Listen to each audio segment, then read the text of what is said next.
Guys, this is how you can deactivate a Facebook page. You need to place on the 3 lines. Then you go to settings and privacy. Then settings and privacy.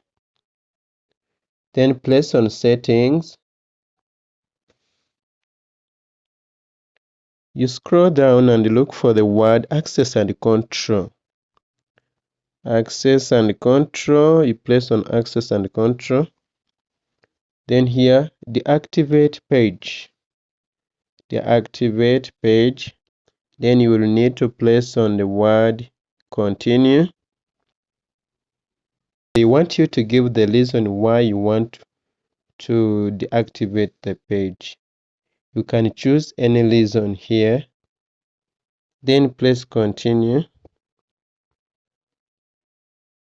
Here they want you to place on continue.